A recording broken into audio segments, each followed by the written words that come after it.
जीवन में ज्यादा रिश्ते होना जरूरी नहीं, पर जो रिश्ते हैं उसमें जीवन होना जरूरी है। जिंदगी की हर सुबह कुछ शर्तें लेकर आती है और हर शाम कुछ तजुर्बे देकर जाती है। तूफान भी आना जरूरी है जिंदगी में, तब जाकर पता चलता है कौन हाथ छुड़ाकर भागता है और कौन हाथ पकड़कर। सोच का ही फर्क होता है, वरना समस्याएं आपको कमजोर नहीं बल्कि मजबूत बनाने आती है। अकेले हो तो विचारों पर काबू रखो और सबके साथ हो तो जुबान पर काबू रखो।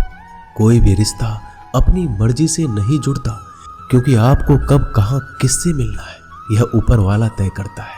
मान और सम्मान की लड़ाई में कभी अकेले रहना हो तो रह लेना, लेकिन किसी के सामने खुद को टूटने मत देना, क्योंकि जब खुद का सम्मान करोगे तभी दूसरों से सम्मान पाओगे। दिल साफ और मकसद सही हो तो यकीन रखो किसी न किसी रूप में ईश्वर आपकी मदद करते हैं। कभी भी किसी पे आंख बंद करके भरोसा ना करें, क्योंकि दुनिया इतनी भी अच्छी नहीं है कि आपके भरोसे को कायम रख सके। खत्म तो सब धीरे धीरे होता है, बस पता अचानक लगता है। मुश्किल वक्त दुनिया का सबसे बड़ा जादूगर है, क्योंकि वह एक पल में आपके चाहने वालों के चेहरे से नकाब हटा देता है। गलती जीवन का एक पन्ना है, लेकिन रिश्ता पूरी किताब है। जरूरत पड़ने पर गलती का एक पन्ना फाड़ देना, लेकिन एक पन्ने के लिए पूरी किताब को मत खोना। किरण चाहे सूर्य की हो या फिर आशा की, जीवन के सभी अंधकार मिटा देती है। सब्र और सच्चाई एक ऐसी सवारी है जो कभी अपने सवार को गिरने नहीं देती, ना किसी के कदमों में ना किसी के नजरों में। अकेले चलना और आगे बढ़ते रहना आसान नहीं होता, लेकिन अगर हार ना मानी जाए, अपने आप को धोखा ना दिया जाए, तो आखिर में एक बेहतरीन कामयाबी हासिल होकर ही रहती है। अकेले चलना बहुत मुश्किल होता है, बहुत ही ज्यादा मुश्किल, लेकिन अकेले उठाया हुआ हर एक कदम तुम्हारे इरादों को मजबूत बनाता है, तुम्हारे व्यक्तित्व को निखारता है। श्री कृष्ण कहते हैं, हर वो इंसान जो अपनी लड़ाई अकेले लड़ रहा है, अपना रास्ता अकेले तय कर रहा है, लोगों की कड़वी और चुभती हुई बातों को अकेले सह रहा है, बस अपने रास्ते पर चलते रहो और आगे बढ़ते रहो। मैं तुम्हारा साथ अवश्य दूंगा। जिंदगी कमाई दौलत से नहीं मापी जाती, अंतिम यात्रा की भीड़ बताती है कि कमाई कैसी थी। सत्य केवल उनके लिए कड़वा होता है जो लोग झूठ में रहने के आदी हो चुके हैं। जिंदगी में जीतने के लिए जिद होनी चाहिए, हारने के लिए तो एक डर ही काफी है। भरोसा रखिए, जब हम किसी का अच्छा कर रहे होते हैं तो हमारे लिए भी कुछ अच्छा हो रहा होता है। सही फैसला लेना काबिलियत नहीं है, फैसला लेकर उसे सही साबित करना काबिलियत है। जैसे उबलते पानी में परछाई कभी नहीं दिखती, ठीक उसी प्रकार परेशान मन में भी समाधान नहीं दिखते। शांत होकर देखिए, सभी समस्याओं का हल मिल जाएगा। संसार में कोई भी मनुष्य सर्वगुण संपन्न नहीं होता, इसलिए कुछ कमियों को नजरअंदाज कर रिश्ते बनाए रखिए। जब किसी को किसी से रिश्ता खत्म करना होता है तो सबसे पहले वो अपनी जुबान की मिठास खत्म कर देता है। आंखों में नींद बहुत है पर सोना नहीं है, यही समय है कुछ करने का, इसे खोना नहीं है। श्री कृष्ण कहते हैं, ना किसी के अभाव में जियो, ना किसी के प्रभाव में जियो। यह जिंदगी है आपकी, अपने स्वभाव में जियो। रिश्ते को इस तरह से बचा लिया करो, कभी मान जाया करो, कभी मना लिया करो। मौन रहना एक साधना है और सोच समझकर बोलना एक कला।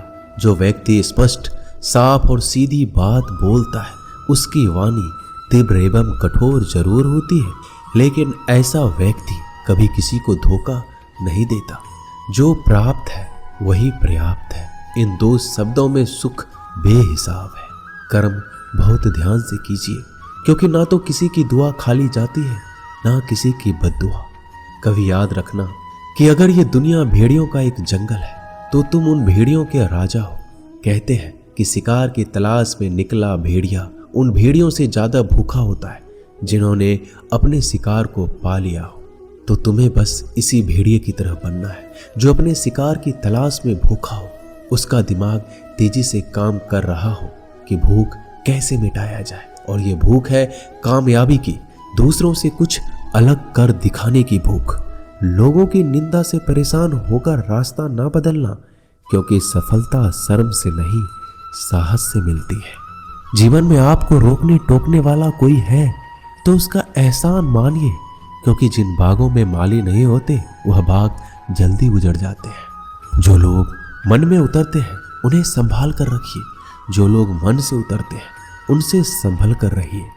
बुद्धिमान लोग कभी इतिहास नहीं रचते, वो तो सिर्फ इतिहास को पढ़ते हैं।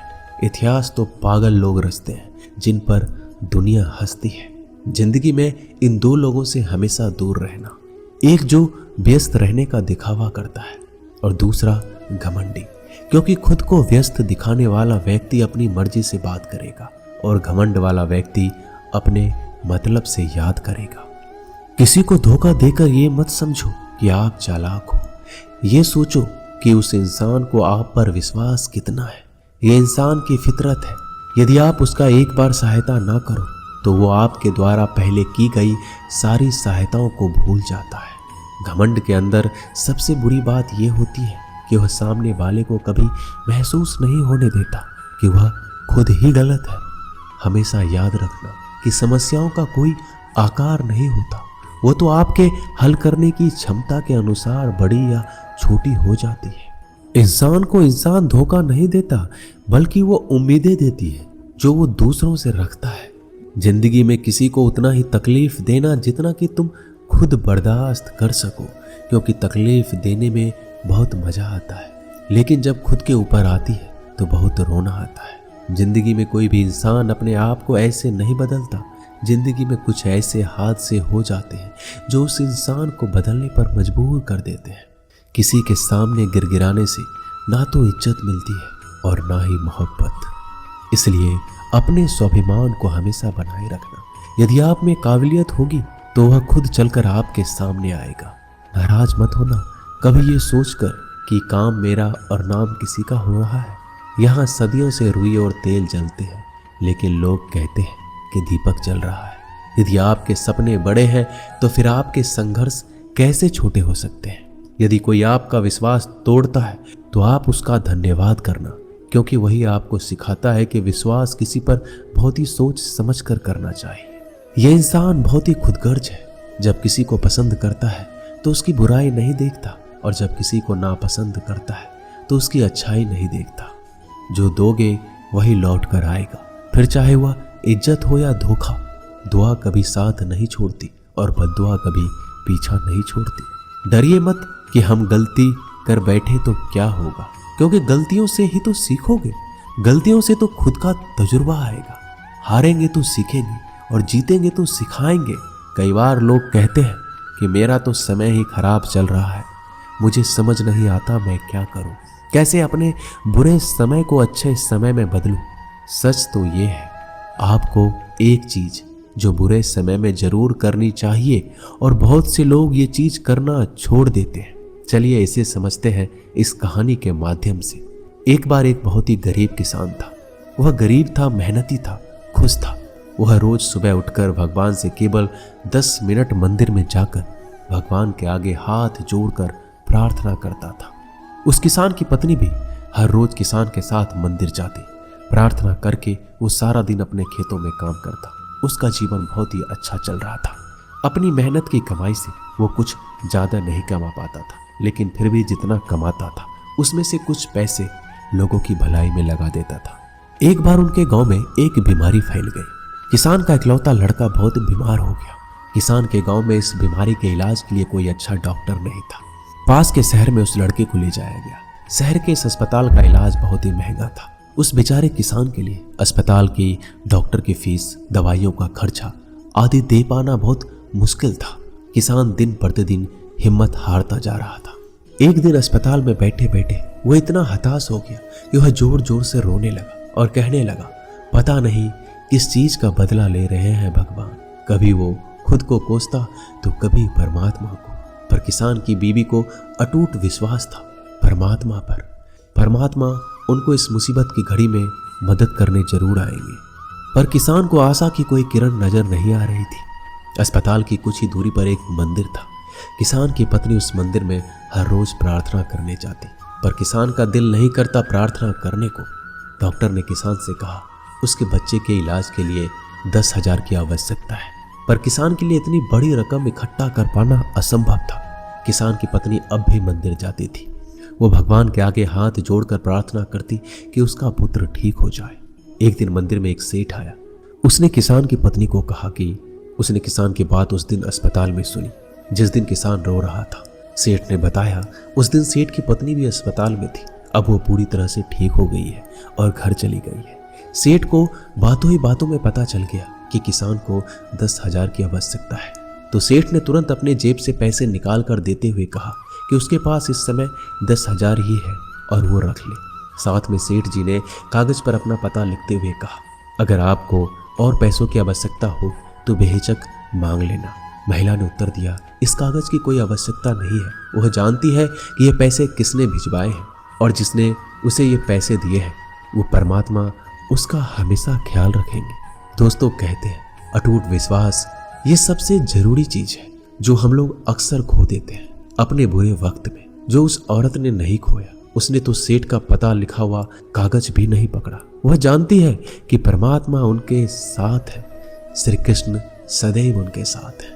श्री कृष्ण कहते हैं जो मेरा ध्यान करते हैं मैं उनको वो प्रदान करता हूँ जो उनके पास नहीं है, और जो उनके पास है मैं उसकी रक्षा करता हूँ। इसलिए बहुत जरूरी है कि हम बुरे वक्त में परमात्मा का साथ ना छोड़ें।